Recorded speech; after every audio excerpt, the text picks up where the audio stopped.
In the next block of the lecture series, we are going to speak about Kalman filtering.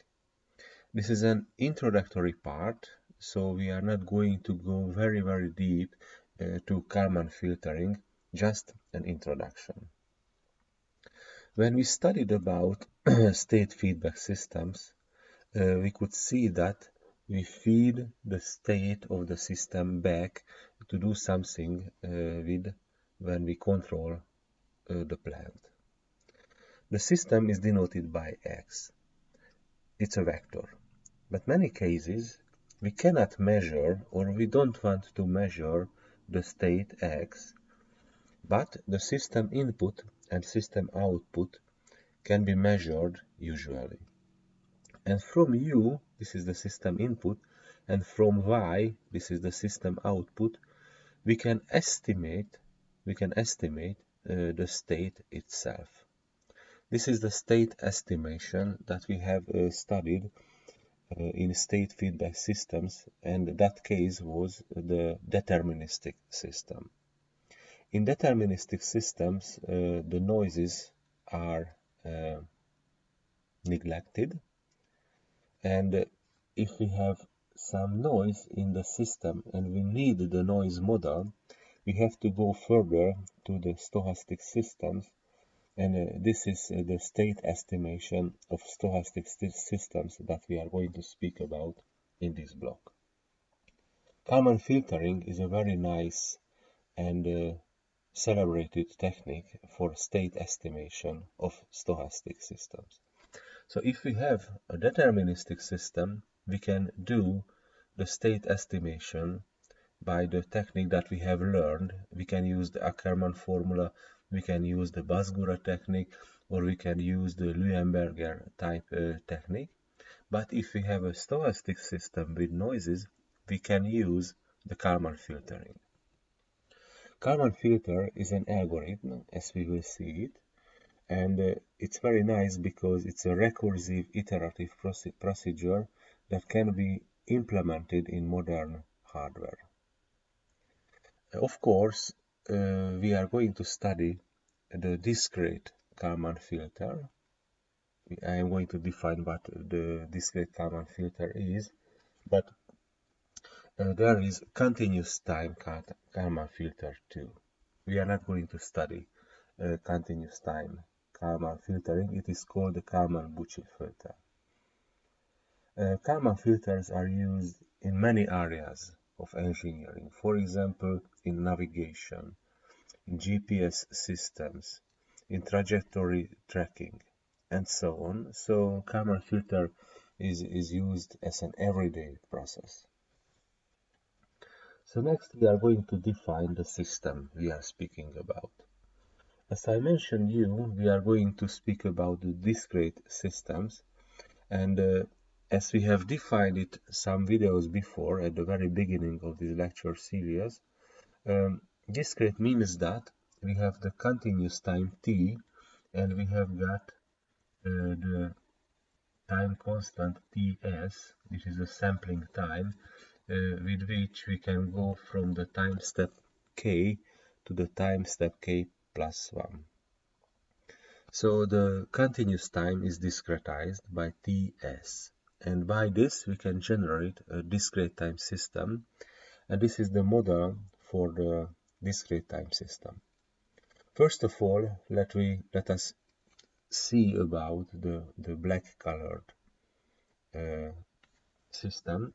It is x at k plus 1, which is equal to a xk plus b uk, and the output yk is equal to c xk. So if we have a system state xk, and if we have a system input uk, we can generate the system state at the next step at k plus 1. It is going to have xk plus 1, and the system output at k, it is yk. So it's a deterministic system. As I put the indices to a, b, c, it is denoted by k, it's a yellow color. It means that our system can be linear time varying system. So A, K, B, K, C, K are depending on the time in generally. But in these videos, I am going to skip this index K from A, B, C because it will be easier to write the equation. At the end, I am going to come back to this question. So there are two other things denoted by VK and WK for the system equation and the output equation. And these are called the system noise, it is VK, and measurement noise, WK. So this system is not deterministic anymore because there are there are noises in the input, so it's a kind of stochastic system. So what about the noise? The noises are supposed to be white noises. So the expected value or the mean value is 0. So these are the two equations that we can use for this, and Gaussian white noises. So because of it, the covariance matrix will be quite easy to recognize, because we have to speak about the covariance of these noises. So the first says the following: the covariance of Vk multiplied by Vj transpose is equal to 0. It means that the system noise V at the time instant k and at the time instant j are not depending to each other, so they are independent.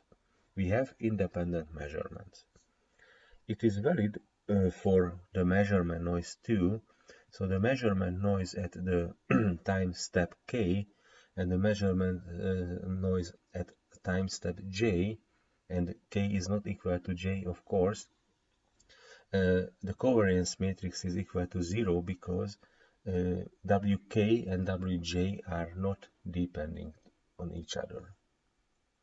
And it is valid for V and W, of course, because our system noise and measurement noise are independent. Anyway, if we have got a given time constant k, the covariance matrix of Vk transpose is a given matrix. We can measure it, and we are going to denote it by Rv, and it is valid for the measurement noise, and it is denoted by R index W. So at the very beginning of Kalman filtering, we have to identify Rv and Rw by using some measurements. What does it mean? I put Vk transpose to here. So this is a matrix with n row and n column because the number of the states is equal to n, so the vector v has n elements. So the first element here is v1, v1. In the diagonal, it is v2, v2, etc., vn, vn. So it is the variance of the system noise. And this is the covariance v1, v2, etc., v1, vn, because it represents the connection between the different values of the system noise. V1 and V2, V1 and V3, etc., V1 and Vn. So it is the meaning of the covariance matrix that we are speaking about. I have to note that it's a system model. The system model consists of this difference equation and the algebraic equation containing the noises. And the system model consists of the noises. So our noises are white noises, and these are the expected things about the covariance matrix. So it is the simplest noise model that we are going to use, and at the end of this lecture block I am going to come back what can we do if we have another kind of noise model. Of course, in this case, we have to go further to the literature, but we will have some outlook about it.